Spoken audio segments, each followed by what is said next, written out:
Hello, Delaware. Welcome to another edition of We All Go to Washington. I'm your host, Congresswoman Lisa Blunt Rochester, Delaware's at-large member in the U.S. House of Representatives. Between now and Election Day, you can catch me here on Channel 28 on the fourth Sunday of every month at 9 p.m. and on YouTube and Facebook. In this episode, I'll be joined by some exceptional guests, including a trailblazer and personal friend, Delaware State Senator Margaret Rose Henry, and a surprise guest.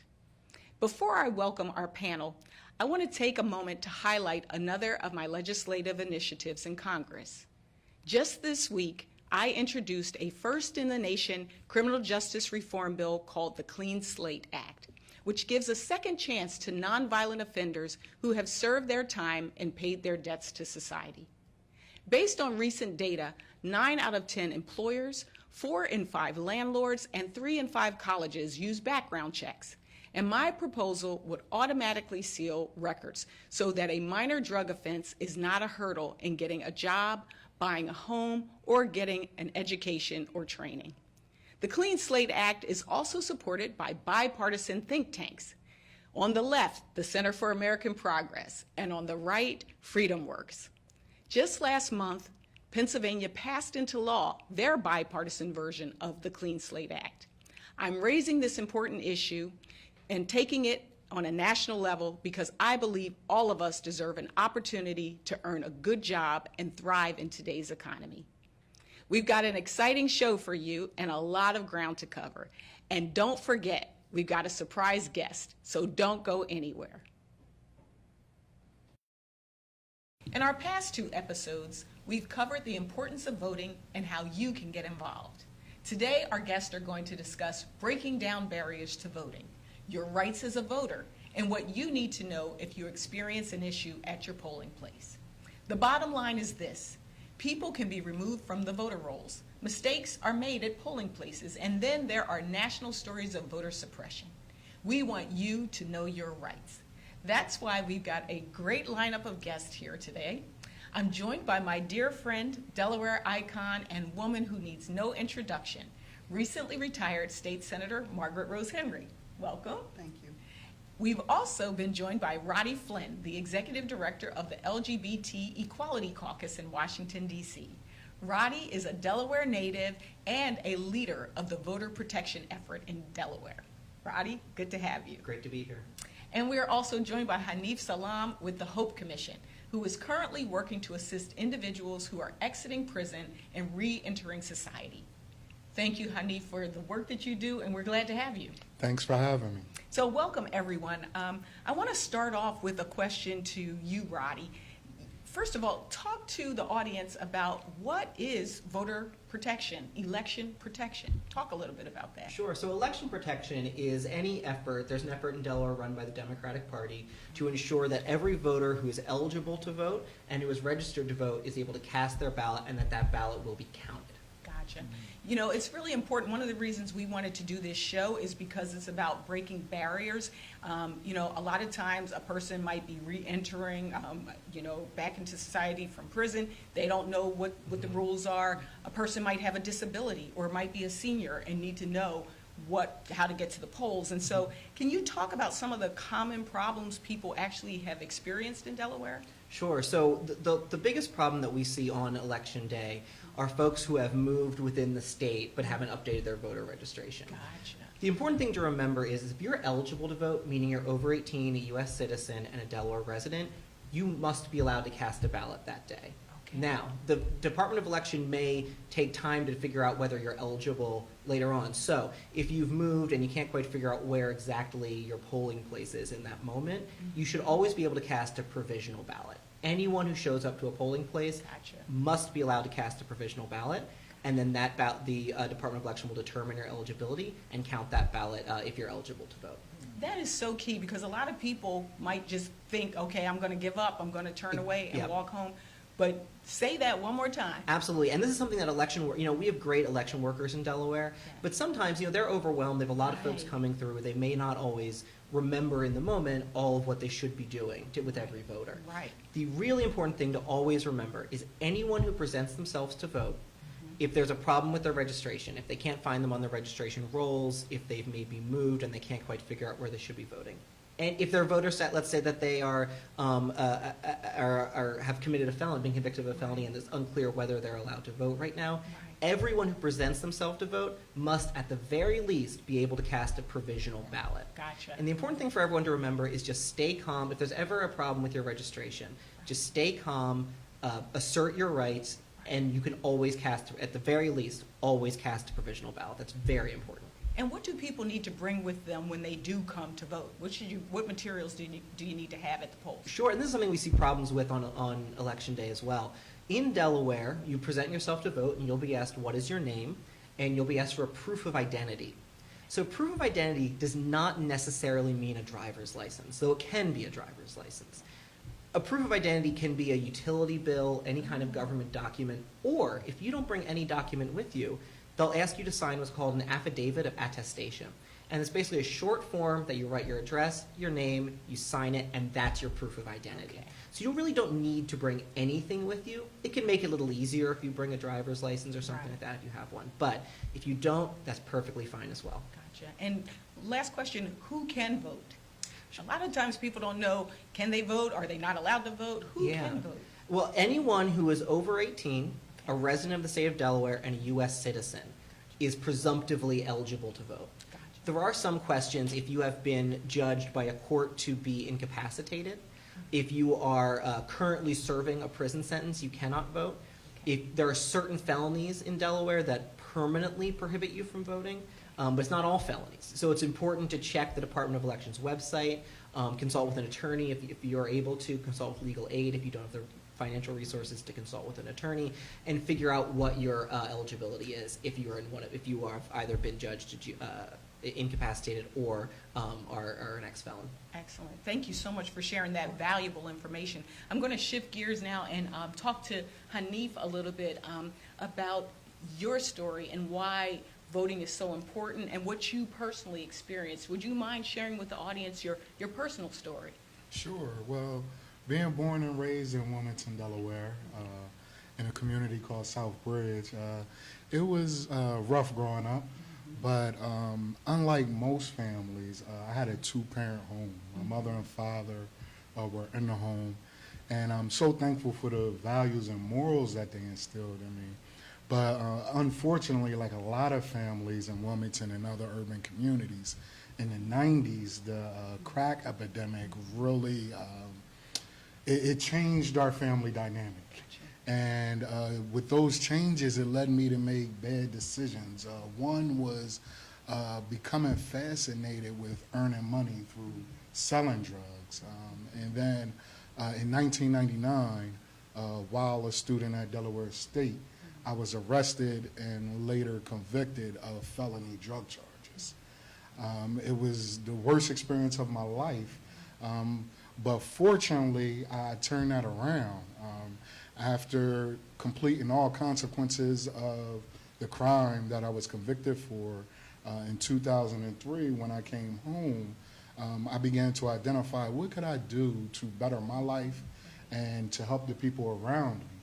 And I was introduced to an AmeriCorps program called Public Allies. Yes. And in Public Allies, I learned all about nonprofits and government. And I was introduced to someone who's very dear to me, but Marla Blunt Carter. I think you may know her. That's my sister. Yeah. And she became my mentor and just taught me that despite my past, that I could really make a change locally and potentially nationally at some point. Yeah. And from 2005 to now, and I've just been passionate about helping people who've come from similar positions as myself. So. Right. We are just so proud of you, Hanif. We are so happy to have you on the show.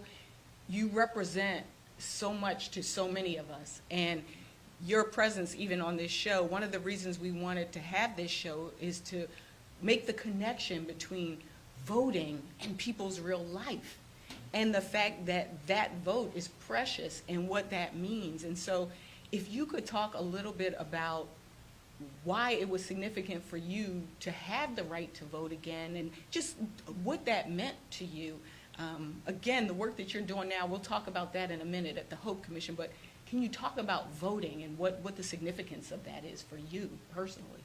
Definitely. Well, with my commitment to making a change in my community and in my state, I learned that a lot of that takes place within politics and government. So I began to study and learn politics and started becoming a part of the process. Yeah.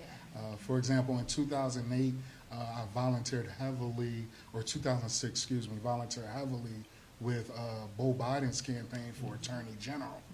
And then also in 2008 was invited to participate in Senator Biden's campaign for president, and then eventually the Obama-Biden ticket. But it would always hurt come election time because I was a part of these campaigns, but I could not vote. So although I had support for these candidates and believed in those candidates, I felt like my voice truly wasn't being heard. And then in 2012, I thought I had an understanding of the old law, which used to state after 7 years, your voting rights would be restored. Well, I decided I was going to go for it. I was going to run for city council, but then I became aware through the Department of Elections that even if you had court costs or fines attached to your felony, it would prevent you. So I was unable to run. And again, it was another major election that I was not able to participate in. But thanks to champions like Senator Margaret Rose Henry, shortly after that election, the law was changed. So in 2016, I was able to vote for Lisa, or the Congresswoman, as well as other close friends of mine that were running. And the feeling was just indescribable because I've done the work, I've helped campaigns, but this time I can actually let my voice be heard. That's excellent. That is an incredible, incredible story. I hope people are just paying attention to this because Haneef's story is so many of our story, and it's so powerful. And we have one of the champions here who made that possible. Senator Henry has been involved in so many things that have benefited the state of Delaware. And this is one that we wanted to just highlight, just one of the many. Senator, can you talk a little bit about, follow up on Haneef's comments? Absolutely. Well, Haneef, you make me so proud. I started the process, I was elected in 1994, and I became really concerned about the fact that so many people in my community could not vote.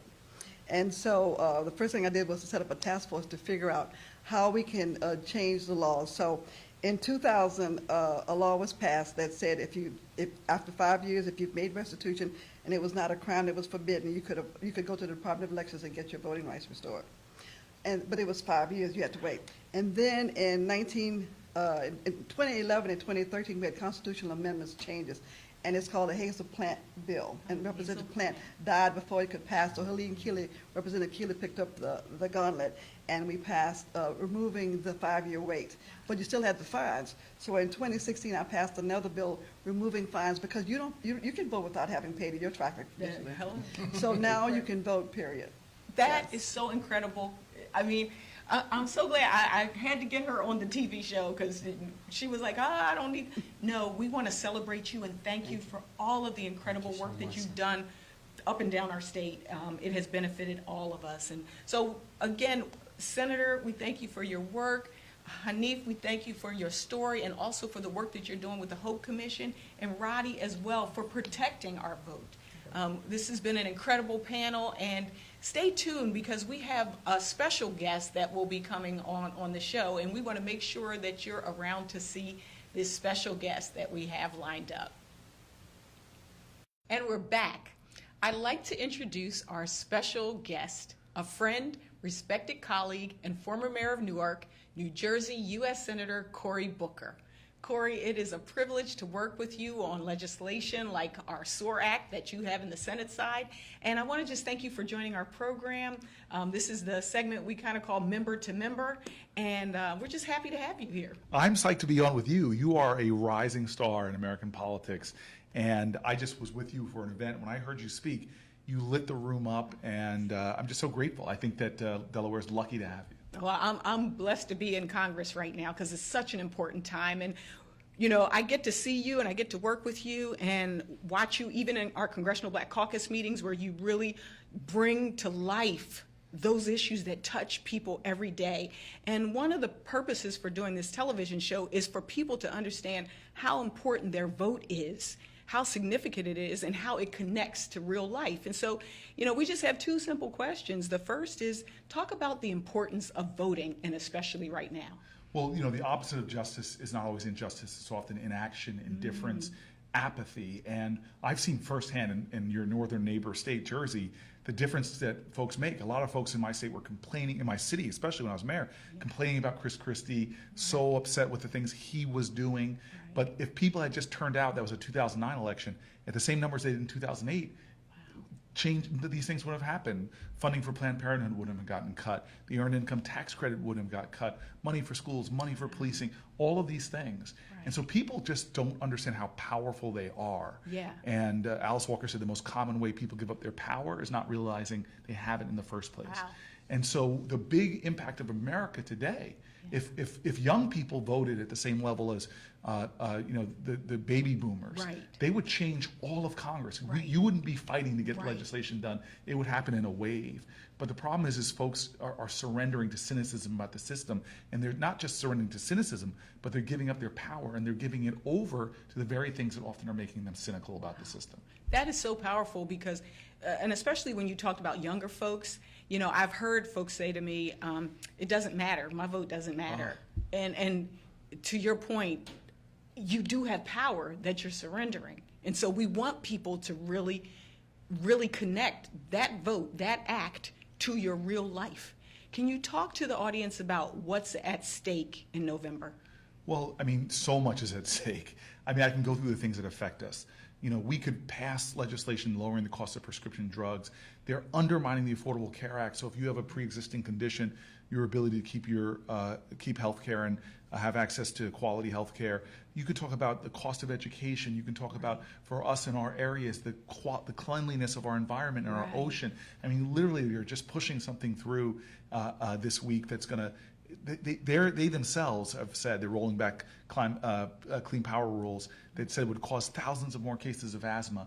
What people don't understand is the things that you are fighting for and representing and with your colleagues affect every aspect of your life. Even if it's just something like the roads in Delaware and New Jersey are just too darn bad, this infrastructure investment. Right. And so many of the things that are on the agenda for Democrats, things to do with education, things to do with health care, things to do with investing in America again, whether it's our infrastructure on our roads or Institute of Health funding, things that are going to help with Alzheimer's or Parkinson's or sickle cell. All of these things right now are in the balance, and we need a level of activism. And you don't need to do everything, but do something. And the most basic thing you can do in a democracy is to let your voice be heard, and your vote is your voice. I love that. I've been trying to share with people that they think, oh, I have to run for office, or, oh, I have to do something major. But voting is major. A couple weeks ago, actually a couple months ago, when there were the demonstrations for the families that were separated, I remember 2 little kids passing out bottles of water because it was so hot outside to the adults that were marching. Yes. Those kids were doing their part, know. When you stand up for the issues that you stand up for, even when we look at the Supreme Court, you're doing your part. And so I've said to one group, if everybody just had, they talked about it on MTV, on the awards, a +1 that they took to the polls, somebody who's never voted before, Right. we would double the number of people that participate. Absolutely. That act alone. So as we round out and close out, could you just, if there's anything else you want to share with Delaware, please take First this of all, I love you, opportunity. Delaware, my neighboring state. We got each other's backs. But look, never allow your inability to do everything to undermine your determination to do something. And before you complain about something, remember those 10 two-letter words. If it is to be, it is up to me. Do something in the cause of your country. And we, in our generation, won't be called to storm beaches in Normandy. We're not going to be called to do freedom rides. We're not going to try to cross the Edmund Pettus Bridge being beaten like the ancestors before us, all the things they did. But the very least we can do is to vote. And if you want to do something more, listen to your congresswoman. Vote and get somebody else to vote. Vote and register somebody else to vote. Those are the things right now that we are in the situation we are in this country because over 3 states, 77,000 people voted a different way, or a better way to look at it, over 3 states, tens of thousands of people didn't even show up. Right, right. And so for you to right now, the first thing you can do for the cause of your country is to make sure you go out and vote and to bring some folk with you. Yes, yes. Thank you so much, No, Cory, thank you. for being on our show. You're amazing. Thank you for your service. No, You're thank amazing. you for being you're my, amazing. my friend and my colleague. Thank you. All Thank right. you. And thanks for watching. Ladies and gentlemen, we're almost out of time, but keep watching because we have some important dates for you regarding voting in Delaware at the end of the show. We have so much more to talk about in the next few months, so I hope you'll continue to join me. I want to thank my guests today, State Senator Margaret Rose Henry, Haneef Salaam, Roddy Flynn, and our special guest, U.S. Senator Cory Booker. Don't forget to join me every fourth Sunday through the fall at 9 p.m. here on Channel 28 and on YouTube and Facebook. Because when Lisa goes to Washington, We all go to Washington.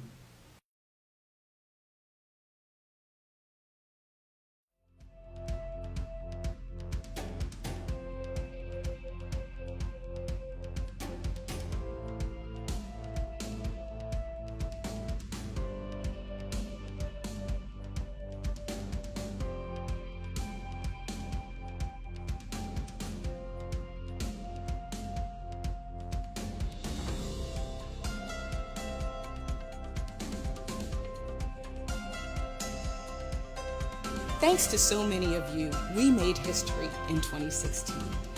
I became Delaware's first woman and first person of color to represent us in Congress. It was an incredible evening, and I remember a lot of people asking me, what does it feel like to make history? I really didn't think about it. We were just doing the work. But then on the day that I was sworn in, that I stood on that House floor and raised my hand to take the oath, I carried with me a scarf that my sister created that was an oath that allowed our great-great-great-grandfather to have the right to vote. And at that moment, it really hit me that we are here because we're standing on the shoulders of those who came before us. I've spent my entire career working to ensure that all Delawareans have the opportunities they deserve. And that didn't stop when I went to Congress. Lisa has been working hard to help the businesses up and down the state find the capital they need to help them succeed in Delaware. She believes in engaging people of all ages and all backgrounds in the democratic process, and she's working to ensure all voices are heard. She listens to the young people of today and empowers them to be leaders of tomorrow. She understands that in order to be successful, we need a safe learning environment. She recognizes that the keys to enriching our children's futures and unleashing their innovative and creative spirit are a quality education and the arts. She believes that love is love, and that discrimination based on sexual orientation or gender identity has no place in our society. She knows that if we're going to leave the world a better place for our daughters, we have much more work to do to ensure that they have equal opportunity so that they can reach their full potential. I'm running for re-election because there is still more work to be done, more for us to accomplish to truly leave our mark on history. This year, every voice must be heard.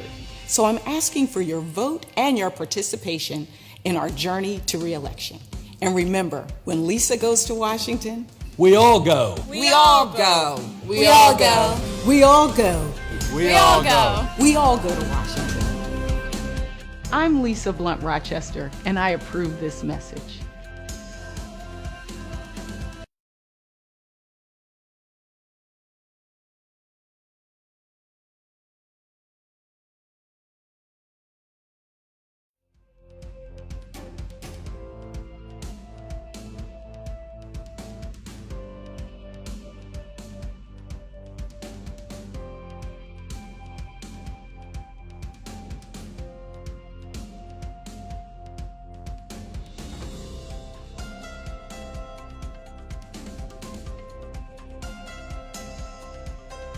Thanks to so many of you, we made history in 2016. I became Delaware's first woman and first person of color to represent us in Congress. It was an incredible evening, and I remember a lot of people asking me, what does it feel like to make history? I really didn't think about it. We were just doing the work. But then on the day that I was sworn in, that I stood on that House floor and raised my hand to take the oath, I carried with me a scarf that my sister created that was an oath that allowed our great-great-great-grandfather to have the right to vote. And at that moment, it really hit me that we are here because we're standing on the shoulders of those who came before us. I've spent my entire career working to ensure that all Delawareans have the opportunities they deserve. And that didn't stop when I went to Congress. Lisa has been working hard to help the businesses up and down the state find the capital they need to help them succeed in Delaware. She believes in engaging people of all ages and all backgrounds in the democratic process, and she's working to ensure all voices are heard. She listens to the young people of today and empowers them to be leaders of tomorrow.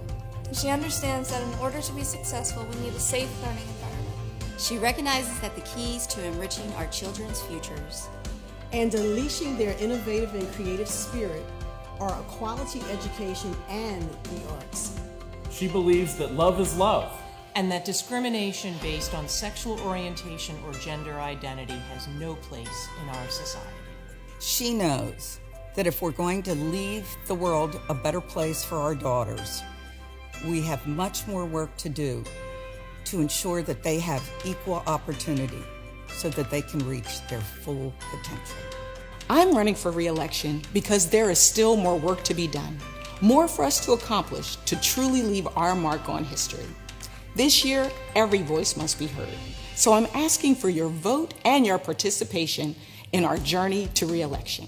And remember, when Lisa goes to Washington, we all go. We all go. We all go. We all go. We all go. We all go to Washington. I'm Lisa Blunt Rochester, and I approve this message.